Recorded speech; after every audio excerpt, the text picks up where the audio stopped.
13वीं सदी के वक्त तुर्क कबीलों की शक्ल में रहते थे। ये तमाम कबीले खाना बदोश थे।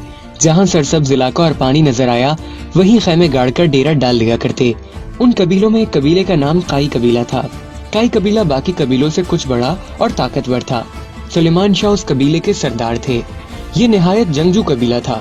सुलेमान शाह और उसके कबीले के मकासद में सबसे बड़ा मकसद इस्लाम की अशाअत थी, क्योंकि ये वो वक्त था कि मुसलमान हर जगह से कमजोरी का शिकार थे। अंगोल अपना सर उठा रहे थे। सल्जूकी सल्तनत अपने ज़वाल के करीब थी। इन हालात में जरूरी था कि मुसलमानों की तादाद को बढ़ाया जाए, लेकिन इसी दौरान सुलेमान शाह का इंतकाल हो गया। उनके 3 बेटे थे। मंझला बेटा अर्तगल अपने वालिद का जानशीन मुकर्रर हुआ और कबीले का सरदार बन गया। अर्तगल गाजी बहादुर, निडर और जंगजू शख्स था, जो अपने कबीले का दिफा करना खूब जानता था। लेकिन वक्त वो आ गया था कि मंगोल हर तरफ तबाही फैला रहे थे। मुसलमानों का कत्ले आम हो रहा था। चंगेज खान की फौजों ने ख्वारिज़म शाह सल्तनत को तबाह करके रख दिया था। मुसलमान मंगोलों के आगे लगकर भाग रहे थे।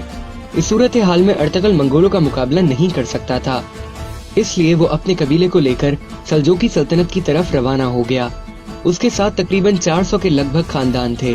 रास्ते में उसने देखा कि 2 फौजें आपस में लड़ रही हैं। उसने सोचा कि किसी एक का साथ देना चाहिए। कुछ सोचकर उसने जो फौज हार रही थी उसका साथ दिया और अपने थोड़े सिपाहियों के साथ मुखालिफ फौज पर अचानक और बहुत तेज हमला करवाया। वो फौज डर गई और समझी कि सामने वाली फौज को कहीं से मदद मिल गई है, और वो फौज जीतते जीतते हार मान गई। बाद में मालूम हुआ कि जिस फौज का साथ दिया गया था ये सल्जूकी सुल्तान अलाउद्दीन की फौज थी।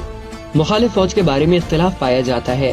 बहरहाल सुल्तान उनकी बहादुरी से बहुत खुश हुआ और अर्तगल के कबीले को अपनी सल्तनत में अनाजुल के करीब सकारिया के इलाके में एक जागीर अता की और ये कबीला वहीं आबाद हो गया। सुल्तान ने उनको इजाजत दी कि सरहद के साथ साथ इलाकों को फतह करें और उनको सल्तनत में शामिल करें।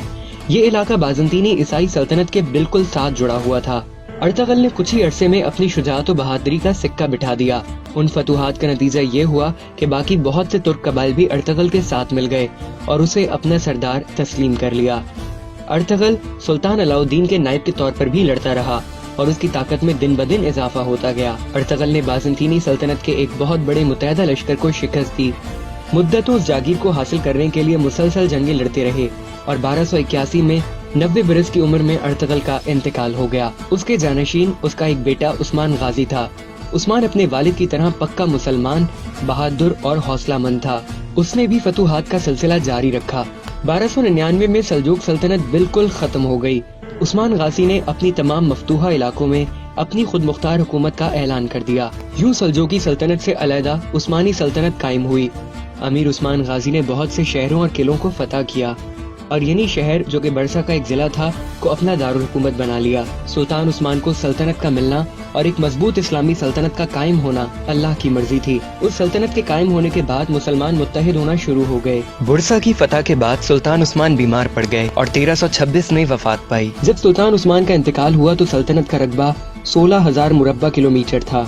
150 साल के अंदर अंदर ये दुनिया की सबसे बड़ी सल्तनत बन गई। सुल्तान मोहम्मद फातेह ने कुस्तुनतुनिया फतह करके नबी करीम सल्लल्लाहु अलैहि वसल्लम की हदीस भी पूरी कर दी और अपने बेहतरीन होने का सबूत दिया। सल्तनत उस्मानिया के नवे सुल्तान सुल्तान सलीम अव्वल ने मिस्र में मौजूद अब्बासी खिलाफत खत्म करके अपनी खिलाफत का ऐलान किया और सुल्तान सलीम अव्वल सल्तनत उस्मानिया के पहले खलीफा बन गए।